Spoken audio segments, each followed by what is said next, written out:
செய்தி என்னையும் தெரிந்தீரே. என் மந்த நாவில் நாவை வைத்த என்னையும் நீர் அறிந்தீரே. என்னோடும் என்றென்றுமாயும் சமூகம் தொடர என்ன செய்தே. முன்னிற்கும் விசுவாசம் என்பது ஒரு சவால் நிறைந்ததான ஒரு வாழ்க்கை அப்படிங்கிறதான் காலை செக்ஷனில் பார்த்தோம். சவால் நிறைந்ததான ஒரு பகுதி விசுவாசம் என்பது. ஏன்னா விசுவாசம் என்பது நம்முடைய பார்வையில் ஒருவேளை அது ஒரு சிம்பிளான ஒரு காரியமாக இருந்தாலும் கூட, இல்லை உலகத்தின் பார்வையில் ஒரு சின்ன ஒரு காரியமாக இருந்தாலும் கூட, விசுவாசம் என்பது வேத வசனத்தை மையமாக வைத்து பார்க்கும்போது ஒரு சவால் நிறைந்ததான ஒரு வாழ்க்கையாக காணப்படுகிறது. நிறைய பேர் விசுவாசத்தினாலே அவங்க போராடி அந்த சவாலில் ஜெயிச்சிருக்கிறாங்க. ஒவ்வொரு பகுதிகளில் ஒவ்வொரு பரிசுத்தவான்களுடைய விசுவாசத்தை நாம் பார்க்கும்போது அவர்கள் அந்த இடத்துல பார்த்தீங்கன்னா நிறைய போராட்டத்தை சகித்து இருக்கிறாங்க, நிறைய பிரச்சனைகளை சகிச்சிருக்கிறாங்க. அதன் வழியாக தான் அவர்கள் விசுவாசத்திலே வல்லவர்களாக மாறி இருக்கிறாங்க. எபிரேயர் 11ஆம் அதிகாரத்தில் அதோடைய விளக்கத்தை நாம் நிறைய பார்க்க முடியும். விசுவாசத்தினாலே அவர்கள் பட்ட பாடுகள், கஷ்டங்கள், போராட்டங்கள், நெருக்கங்கள், விசுவாசத்தினால அவங்களுடைய இழப்புகள், இதெல்லாம் அதில் ஒரு பட்டியல் போட்டிருக்கிறத நாம் பார்க்க முடியும். இன்னைக்கு விசுவாசம் அப்படின்னா என்ன? காலையில் அதோடைய இன்னொரு பகுதியாக என்ன பார்த்தோன்னா கீழ்ப்படிதல். விசுவாசத்துடைய இன்னொரு பகுதி கீழ்ப்படிதல். கீழ்ப்படுகிறவர்கள் தான் விசுவாசிப்பார்கள், கீழ்ப்படியாதவர்கள் விசுவாசிக்க மாட்டாங்க அப்படின்னு சொல்லி காலையில் பார்த்தோம். இன்னைக்கு மறுபடியும் நம்ம என்ன பார்க்க போகிறோம் அப்படின்னா, யாத்திராகமம் 14ஆம் அதிகாரம் 31வது வசனத்திலிருந்து விசுவாசம் என்பது ஒரு பயம் நிறைந்ததான ஒரு வாழ்க்கையின் ஆரம்பமாக, இல்லைனா பயம் நிறைந்த ஒரு வாழ்க்கையாக காணப்படுகிறது. யாத்திராகமம் 14ஆம் அதிகாரம் 31வது வசனத்தில் கர்த்தர் எகிப்தியரில் செய்த அந்த மகத்தான கிரியை இஸ்ரவேலர்கள் கண்டார்கள். அப்பொழுது ஜனங்கள் கர்த்தருக்கு பயந்து கர்த்தரிடத்தில் அவருடைய ஊழியக்காரனாகிய மோசேயிடத்திலும் விசுவாசம் வைத்தார்கள் அப்படின்னு சொல்லப்பட்டிருக்கிறது. பயந்து அவர்கள் இல்லைனா விசுவாசத்தினாலே அவர்கள் ஒரு பயம் உள்ளவர்களாக மாறினார்கள். இல்லைனா அந்த பயம் வந்ததுனால கடவுளை என்ன பண்ணினாங்க? விசுவாசித்தார்களாம். ஹல்லேலூயா. நீங்கள் பைபிள் படித்து பாருங்க. கடவுளை சந்தித்தவர்களும் கடவுள் யாரை சந்தித்தார்களோ அவர்கள் எல்லாம் பயந்தார்கள்னு சொல்லி பைபிளை பார்க்க முடியும். பயந்தாங்க, நடுங்கினாங்க, பயபக்தி உள்ளவர்களாக மாறினார்கள். ஏன்னா அந்த விசுவாச வாழ்க்கைக்குள்ள அவங்க வந்த உடனே அவங்களுடைய வாழ்க்கை தரம் மாற ஆரம்பிக்கிறது. அதுக்கு மூல காரணம் என்ன அப்படின்னு கேட்டீங்கன்னா பயம். இல்லைடா, அந்த பயம் உள்ள வந்த உடனே அவங்களுக்குள்ள மாற்றத்தை பார்க்க முடிகிறது. பொதுவாக நம்ம பார்த்தோம், இப்போ ஒன்றும் இல்லை, நம்ம பிள்ளைங்க எங்கே இருக்கிறாங்க, இப்போ எப்படி இருக்கிறாங்க? ரொம்ப நல்ல பிள்ளைங்க போல இருப்பாங்க இல்லையா? இன்னும் கொஞ்சம் நேரத்தில் இதெல்லாம் முடிச்சுட்டு அப்படியே வெளியே விடுங்க, அவங்க பேச ஆரம்பிச்சிருவாங்க, அவங்க இஷ்டத்துக்கு பண்ண ஆரம்பிச்சிருவாங்க. அவங்களுடைய அந்த அந்த இப்போ இருக்கிற அந்த சிச்சுவேஷன் வேற, கொஞ்ச நேரம் கழிஞ்சா இருக்கிற சிச்சுவேஷன் வேறு. அந்த பயம் கொஞ்சம் மாறும். ஒன்று நாமளே இந்த இடத்துல இருக்கிறோம், இந்த இடத்துல இருக்கும்போது பாருங்களேன் எவ்வளோ பயபக்தியாக இருக்கிறோம், எவ்வளோ நடுக்கமாக இருக்கிறோம், எவ்வளோ அடக்கம் ஒதுக்கமாக உட்காந்துருக்கிறோம். இதெல்லாம் ஒரு பயத்தின் அறிகுறி. ஏன்னா இது தேவ சமூகம் இல்லை. தேவ சமூகத்துக்கு வரும்போது நமக்குள்ள என்ன வருது? ஒரு பயம் வருது இல்லையா? இப்போ ஸ்கூலுக்கு போகும்போது பாருங்களேன், அந்த ஸ்கூல் என்ட்ரன்ஸ் அந்த வாசல் வரைக்கும் அப்படி இருப்பாங்க, ரொம்ப அடாவடித்தனம் பண்ணிட்டு போவாங்க பிள்ளைங்க. ஆனால் உள்ளே போன உடனே சைலண்ட் ஆயிடுவாங்க. எவ்வளவுதான் அவங்க இங்கேருந்து ரொம்ப இதாக போனாலும் அங்கே போனோடனே டீச்சர் இல்லைன்னா ஹெட் மாஸ்டர், அது ஸ்கூலு என்கிற ஒரு பய உணர்வு என்ன பண்ணுது? வருகிறது. இது இயல்பு. ஒரு பயம் என்பது ஒரு மனிதனுக்குள்ளாக இருக்கும்போது தான் அவன் கீழ்ப்படிதல் கற்றுக்கொள்கிறான், இல்லைன்னா கீழ்ப்படுகிறவனாக மாறுகிறான். அதான் காலையில் பார்த்தோம், கீழ்ப்படிதல் விசுவாசத்தினுடைய ஒரு வேராக காணப்படுகிறது. இந்த இடத்துல விசுவாசம் என்பது ஒரு பயத்துக்குரிய ஒரு பயபக்தி நிறைந்த ஒரு வாழ்க்கையாக காணப்படுகிறது. பாருங்க, அந்த அற்புதங்கள் எல்லாம் பார்த்த உடனே நீங்க யாத்திராகமம் 3ஆம் அதிகாரத்திலிருந்து படிச்சு பார்த்தீங்க அப்படின்னா, 3ஆம் அதிகாரத்தில் மோசே ஆண்டவரை தரிசிக்கிறாரு. மோசே ஆண்டவர் எகிப்து தேசத்துக்கு அனுப்புகிறாரு. எகிப்து தேசத்தில் 10 வாதைகளை மோசே செய்கிறாரு.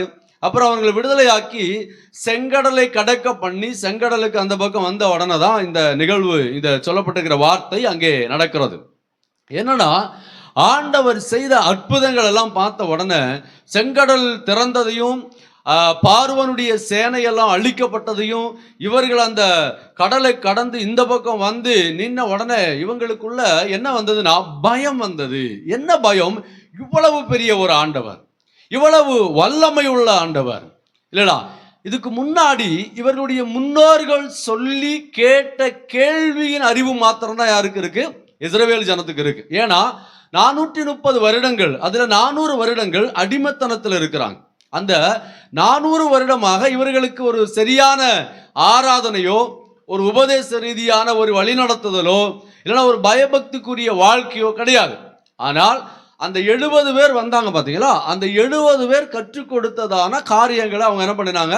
ஃபாலோ பண்ணாங்க. யெகோவா தேவன் ஒருத்தர் இருக்கிறாரு, அவர் தான் உண்மையான கடவுள், அவர் தான் அபிரகாமின் தேவன், ஈசாக்கின் தேவன், யாக்கோவின் தேவன், யோசேப்பு மூலமா நாங்க இங்க வந்திருக்கிறோம் அப்படின்னு சொல்லி அவங்க சந்ததிகளுக்கு சொல்லி கொடுத்ததான அந்த காரியத்துல யெகோவா தேவன் மேல அவங்க எனக்கு என்ன இருந்துச்சுன்னா நம்பிக்கை இருந்தது இல்லையா.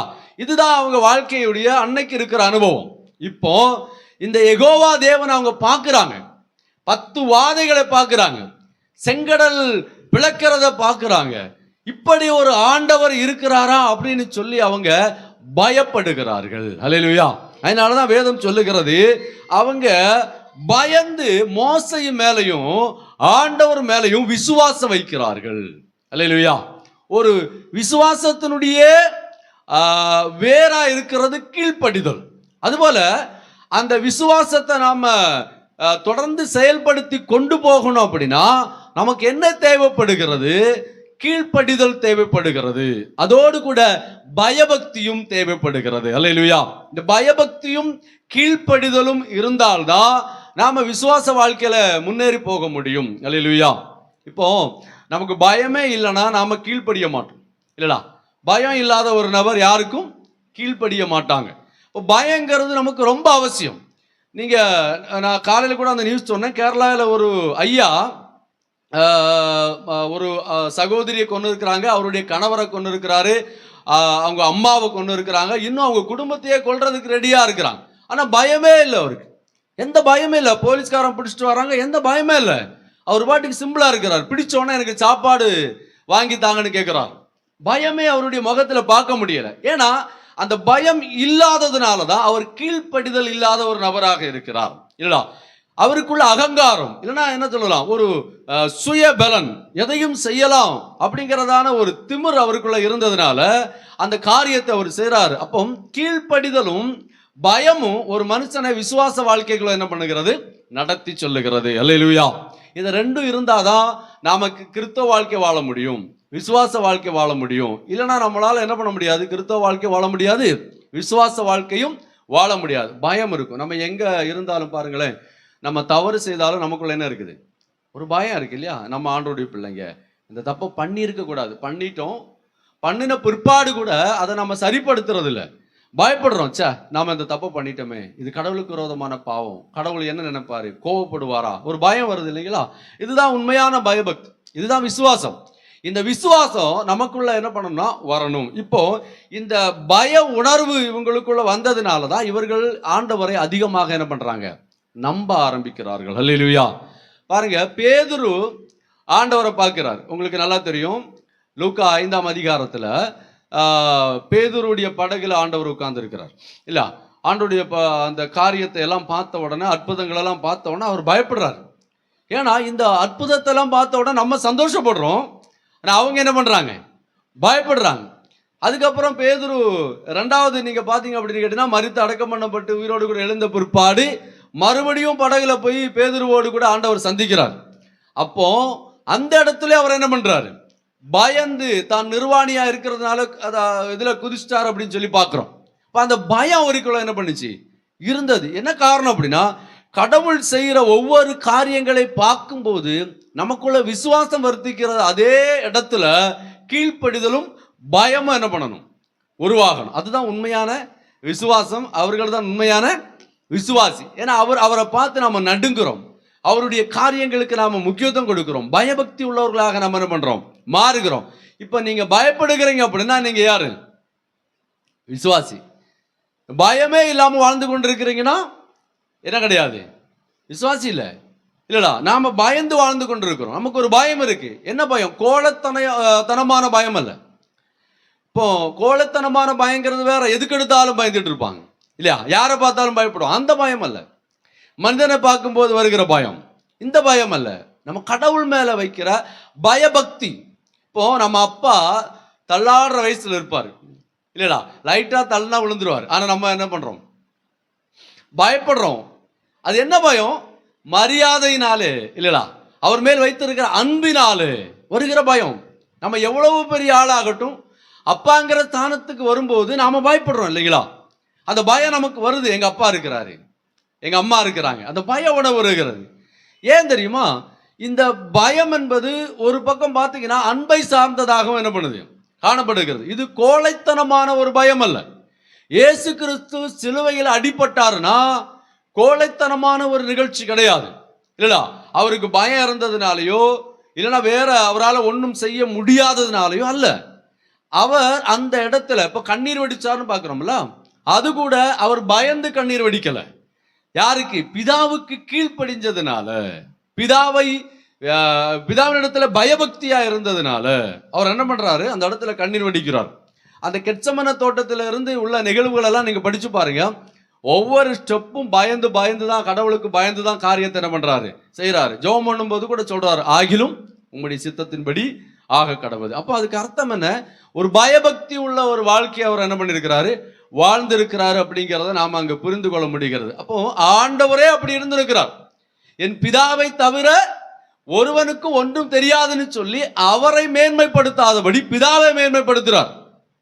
காரணம், அவர் பெரியவர் தான், ஆனா பிதாவுக்கு முக்கியத்துவம் கொடுக்கிறார், பிதாவை மதிக்கிறார். சிலுவையில கூட பிதாவேன்னு கூப்பிடுறாரு.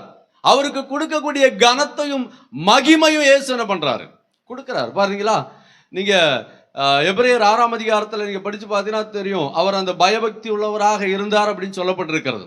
அவர் ஒரு பயந்த சுபாவம் அல்ல, பிதாவின் இடத்துல அவ்வளவு பயபக்தி உள்ள ஒரு வாழ்க்கையை அவர் என்ன பண்ணினாரு?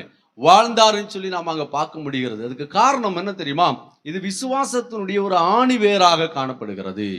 விசுவாசத்துடைய ஆணி வேர்ல ஒண்ணுதான் கீழ்ப்படிதலும், இரண்டாவது பயமும் அப்படின்னு சொல்லி நாம பார்க்கிறோம். பாருங்க, இந்த இடத்துல தெளிவாக சொல்லப்பட்டிருக்கிற, அப்பொழுது ஜனங்கள் கர்த்தருக்கு பயந்து கர்த்தரிடத்திலும் அவருடைய ஊழியக்காரனாகிய மோசே இடத்திலும் விசுவாசம் வைத்தார்கள். அல்லேலூயா. இந்த அற்புதம் விசுவாசத்தை கொண்டு வருது. உண்மைதான், இந்த அற்புதமானது ஒரு விசுவாசத்தை என்ன பண்ணுது? கொண்டு வருகிறது. அதே இடத்துல அந்த விசுவாசமும் எப்படி மாறுகிறதுனா பயபக்தியாக மாறுகிறது. அல்லேலூயா. ஒரு பய உணர்வு என்ன பண்ணுது? உருவாகுது. நீங்க சின்ன பிள்ளைங்க, உங்களுக்கு எல்லாம் தெரியுமான்னு தெரியல, நாங்க அந்த காலத்துல எல்லாம் பார்த்தீங்கன்னா சிட்டியில எல்லாம் ஒரு குரூப் உட்கார்ந்துருக்கும். ஒரு 2-4-5 பாம்பு இதை வச்சிருப்பாங்க. அந்த இதை வச்சு அடிச்சுக்கிட்டு பேசிட்டே இருப்பான். அப்போ யாராவது ஒருத்தன் வந்து ஏதாவது சொன்னான்னு வைங்களேன், நீ ரத்தம் கக்கி செத்து போயிடுவோம் அப்படிமா. அதில் அவன் குரூப் ஒருத்தன் இருப்பான். அவன் ஏதாவது சொல்லுவான், அவன் என்ன பண்ணுவான்? ரத்தம் கக்கி விழுந்துருவான். உடனே பார்க்குறவெல்லாம் பயந்து எவனும் எதையும் பேச மாட்டான், பணத்தை போட்டு என்ன பண்ணிடுவாங்க? போயிடுவாங்க, பயந்துருவாங்க. ஏன்னா அந்த ஹீலிங்கு, அந்த இடத்துல நடக்கிற நிகழ்வை பார்த்தோன்னா அவங்களுக்கு என்ன வருது? பயம் வருது. ஒன்றும் இல்லை, நீங்கள் பார்த்துருக்கலாம் தெரியல, வாட்ஸ்அப்பில் சில செய்தியெல்லாம் வரும், இதை நீங்கள் இத்தனை பேருக்கு அனுப்பணும், இல்லைன்னா நீங்கள் செத்து போயிடுவீங்க அப்படிமா. இல்லையா? வருதா? பார்த்துருக்கீங்களா? உடனே அவன் 1000 பேருக்கு அனுப்பிடுவான். இதெல்லாம் மக்களை ஏமாத்துகிற ஒரு காரியம். எனக்கெல்லாம் பார்த்தீங்கன்னா எங்கள் பாட்டி சொல்லியிருக்காங்க, ஒரு கல்லறை ஒன்று இருக்குது. நாங்கள் ஸ்கூலுக்கு போகும்போது எங்கள் பாட்டி சொல்லுவாங்க, அந்த கல்லறையை பார்த்து கை நீட்டக்கூடாது, கை நீட்டினா கையை கடிக்கணும் அப்படிமா. எதுக்குன்னு தெரியாது, பாட்டிக்கே தெரியாது. இதெல்லாம் ஒவ்வொரு விதமான அந்த என்ன சொல்லலாம், அந்த ஒரு பயத்தை உருவாக்குகிற ஒரு காரியம். அந்த பயம் வந்தோடனே உண்மையிலேயே அந்த இடத்துக்கு போனோன்னா ஒரு நடுக்கம் வந்துடும். அந்த இடம் அப்படின்னா அங்கே என்ன வரும்? ஒரு பயம், இல்லைன்னா ஒரு நடுக்கம் என்ன பண்ணுது? உருவாகுது. இது இயல்பா என்ன பண்ணுது? உருவாகுது. அப்போ அற்புதங்களையும் அடையாளங்களையும் பார்த்த இந்த ஜனம் கடவுளை என்ன பண்ணினாங்க? பயந்தார்கள். அல்லேலூயா. அப்போ விசுவாசமானது, எவ்வளவுதான் நமக்கு அற்புதங்கள் வந்தாலும் அன்பில நாம் ஆண்டவரோடு கூட எவ்வளவுதான் நெருங்கினாலும், எவ்வளவுதான் சோசியலாக ஆண்டவர்கிட்ட என்னது சுலபமாக பழகினாலும் கூட நாம ஒரு பயம் உள்ளவர்களாக, நடுக்கம் உள்ளவர்களாக நாம் இருக்கணும். அல்லேலூயா. எப்பவும் ஆண்டவர் கோபப்படுகிறவராகவோ இல்லைன்னா எப்பவும் சிரித்து கொண்டே அன்பாக இருக்கிறவராகவும் இருக்க மாட்டார். அந்தந்த சூழ்நிலைக்கு ஏற்றபடி மாறிடுவார். இப்போ தண்டிக்க வேண்டிய இடத்துல என்ன பண்ணுவார்? தண்டிப்பார். கோபப்பட வேண்டிய இடத்துல கோபப்படுவார். அரவணைக்க வேண்டிய இடத்துல அரவணைப்பார். நம்மளை ஆற்றி தேற்ற வேண்டிய இடத்துல ஆற்றி தேற்றுவார். அந்தந்த சூழ்நிலைக்கு ஏற்றபடி அவர் என்ன பண்ணுவார்? மாறுவார். நாம நல்ல விஷயங்களை பண்ணிட்டு தேவ சமூகத்தில் போய் நிற்கும் போது கர்த்தர் ரொம்ப சந்தோஷப்படுவார், ரொம்ப ஹாப்பியா இருப்பார். பார்க்கும்போதே அவருக்கு ஒரு சந்தோஷம் இருக்கும் நம்மளை பார்க்கும்போது. அதே இது ஒரு தவறை பண்ணிட்டு அவருடைய சமூகத்தில் நிற்கும் போது ஃபர்ஸ்ட்ல அவருக்கு என்ன வரும்? ஒரு கோபம் வருமா? வராதா? வரும் இல்லைங்களா? இது இயல்பு. இப்போ ஒரு அப்பாவுடைய ஸ்தானத்தில் நீங்க யோசிச்சு பாருங்க, வரும். அந்த கோபம் என்பது எதுக்கு? நம்மளை அடிக்கிறதுக்கல்ல, நம்மை மறுபடியும் அந்த தவறு செய்யாமல் இருப்பதற்காக அவர் என்ன பண்றாரு? கோபம் உள்ளவராக காண்பித்துக் கொள்கிறார். மற்றபடி நம்ம மேல வெறுப்பெல்லாம் அவருக்கு கிடையாது. அந்த கோபமானது நமக்கு ஒரு பயத்தை கொண்டு வருது. அந்த பய உணர்வு என்ன வருது? கீழ்ப்படிதலை கொண்டு வருகிறது. அவர் மேல நமக்கு விசுவாசத்தை வர்த்திக்க பண்ணுகிறது. ஹல்லேலூயா. இதை நம்ம புரிஞ்சுக்கணும்.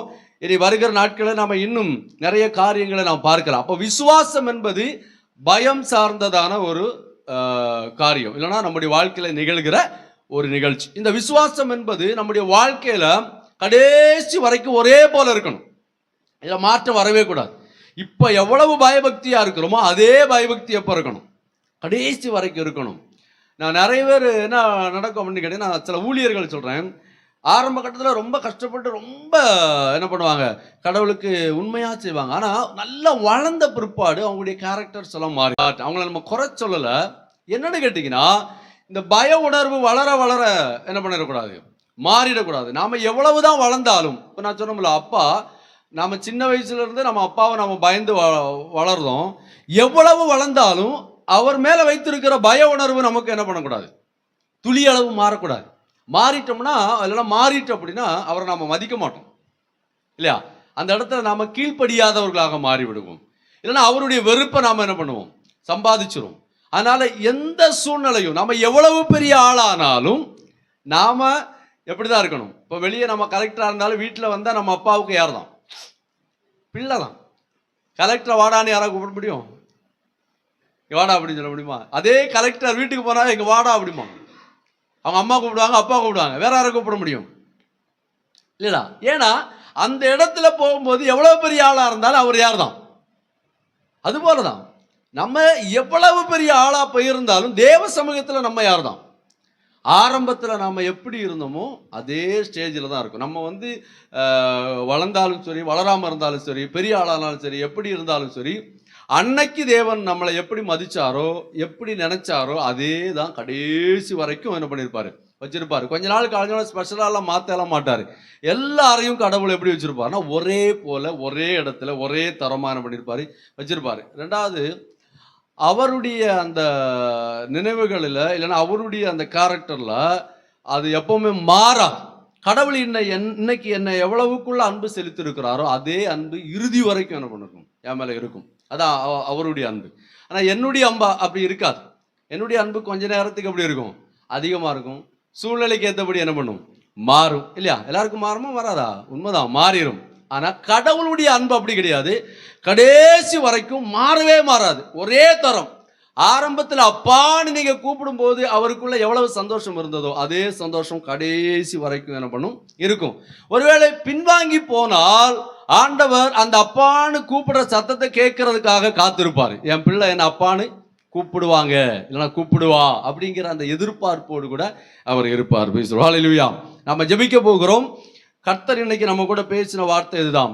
விசுவாசம் என்பது கீழ்ப்படிதல், அதுபோல பயம் உள்ள ஒரு வாழ்க்கை, பயம் நிறைந்ததான ஒரு வாழ்க்கை. கோழைத்தனமான பயம் அல்ல, இல்லடா, அது மரியாதைக்குரிய அன்பு சார்ந்ததான பயம், இல்லடா. இப்போ ஒரு நபரை நாம பயப்படுறோம், ரவுடியை பயப்படுறோம்னு வச்சுக்கோங்களேன். அது என்னது?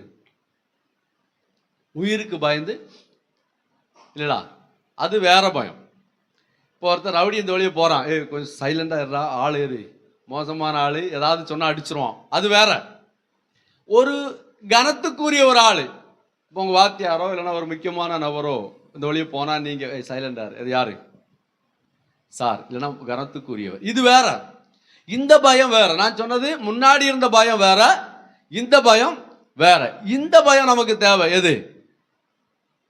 கனத்துக்குரிய, அன்பு சார்ந்த, மரியாதை சார்ந்ததான இந்த பயம் நமக்கு தேவை. அல்லேலூயா, அல்லேலூயா. பைபிள் என்ன சொல்லுது? ஆபிரகாமுடைய மனைவி சாராள் ஆபிரகாம் எப்படி கூப்பிட்டாங்க? ஆண்டவர். என்ன பயம் இருந்துச்சு அவங்களுக்கு, பயபக்தி இருந்தது இல்லையா? அந்த காலத்து, இந்த காலத்தில் அப்படிலாம் கிடையாது. அந்த காலத்தில் கல்யாணம் முடிச்சுட்டு போனால் கணவருடைய காலில் எல்லாம் விழணும், கணவர் சாப்பிட்டுட்டு வச்சுட்டு போனால் தான் அவங்க என்ன பண்ணணும், சாப்பிடணும். கணவர் ராத்திரி வரலன்னா அன்றைக்கி சாப்பிட மாட்டாங்க இல்லையா? இன்றைக்கி அதெல்லாம் கிடையாது. கணவர் வரும்போது சாப்பாடு இருக்குமானே தெரியல. 10 மணி தாண்டிச்சுன்னா கேட்டு திறக்க மாட்டோம், அவ்வளோதான், வெளியே இல்லைடா. காலம் மாறி போச்சு. அது நல்லதுதான். அதெல்லாம் வந்து ஒரு தேவையற்ற பயம்தான். இருந்தாலும் அந்த காலத்தில் அது என்ன பண்ணுச்சு, இருந்துச்சு. இப்போ அப்படியெல்லாம் கிடையாது. இப்போ கணவன் மனைவி 2 பேர் பேசியிருப்பாங்க, எப்படிதான் இருக்கு அப்படிம்பாங்க. நமக்கு தெரியும் அண்ணன் தம்பியாக இருக்குமா அப்படின்னு. ஆனால் கொஞ்ச நாள் கழிச்சு தான் தெரியும் அவங்க அண்ணன் தம்பி கிடையாது, அவங்க யாரு, கணவன் மனைவி. ஆனால் இப்போ சோசியல் ஆயிட்டு கணவன் மனைவி எல்லாம் வாடா போடான்னு தான் கூப்பிடுறாங்க. அது யாரும் பெருசாக இப்போ கிராமத்துலன்னா என்ன சொல்லி கொடுப்பாங்க, பாட்டி மாறலாம், சரி உன் கணவர் அப்படியெல்லாம் கூப்பிடக்கூடாது, தப்பு அப்படின்னு. நீங்கள் இது சென்னைக்கு போயிட்டீங்கன்னா அது ஒன்றும் கிடையாது. அங்கே எல்லாரும் அப்படிதான். கல்யாணம் முடிஞ்ச உடனே கணவரை வாடா போடா பேர் வச்சு எங்கடா போகிற, எங்கடா இருந்த இவ்வளோ நேரம் அப்படி தான் கேட்பாங்க. இதை அது இயல்பு. அது வந்து இன்னைக்கு மாறி போயிட்டுன்னு வைங்களேன். அது வந்து அவங்க வந்து மரியாதை இல்லாமல் இல்லை, அவங்க என்ன சொல்கிறாங்க, ரொம்ப அன்பு செலுத்துகிறாங்கன்னு அர்த்தம். பரவாயில்ல, ஒவ்வொருத்தவங்க ஒரு பேர் வச்சு கூப்பிடுறாங்க. சில ஆட்கள் எரும மாடுன்னு கூட கூப்பிடுறாங்கன்னு. எரும மாடு இன்னும் வரல, எங்கே போச்சு தெரியல அப்படிங்கிறாங்க இல்லையா? ஒவ்வொருத்தவங்க விதமாக கூப்பிடுறாங்க. இது வந்து அன்பாக இருந்தாலும் வெளிப்பார்வைக்கு கொஞ்சம் அப்படி தான் இருக்குது, நம்முடைய பார்வைக்கு கொஞ்சம் தான். எதுக்கு நான் சொல்கிறேன் அப்படின்னா, அந்த காலத்தில் அப்படி இருந்தாங்க, பயம் இருந்தது இல்லை, எல்லாருக்கும் பயந்தாங்க. பெரியவங்க பேசுகிற இடத்துல சின்னவங்க பேச மாட்டாங்க, முன்ன நிற்க மாட்டாங்க. அவங்க பெரியவங்க பேசிட்டு இருக்கிறாங்க, அம்மாவே சொல்லிக் கொடுக்கும், நீ என்ன பண்ணாத, போகாத, அங்கே பெரியவங்க பேசிட்டு இருக்கிறாங்க, அங்கே போய் உட்காராத, அவங்க கூட இல்லையா? பார்த்துருக்கீங்களா? ஒரு 4 பெரியவங்க வீட்டுக்கு வந்துட்டாங்கன்னா பிள்ளைங்களை உள்ள பிடிச்சி வச்சுருப்பாங்க, ஏன்னா அவங்க பெரியவங்க பேசிக்கிட்டு இருக்கிறாங்க. இது வந்து வேற பயம், இது வேற பய உணர்வு. நான் சொல்றது இந்த ரெண்டுக்கும் என்ன இருக்குது, வித்தியாசம் இருக்கிறது. கோழைத்தனமான பயம்ங்கிறது வேற, அது வந்து நம்முடைய வாழ்க்கையில வருகிற பயம். இது வேற, இது மரியாதைக்குரிய தேவன் மேல் வைக்கிற அன்பு சார்ந்ததான பயம். இந்த பயம்தான் விசுவாசம். கண்களை மூடி நாம ஜெபிக்கலாம். நினைவாய் நினைவாய் உன் கண்கள் தேடும் மகனாய் என்னையே என்னாலும், நிழலாய் நிழலாய் உன் கிருபை என்னை நிஜமாய் தொடரும் என்னாலும்.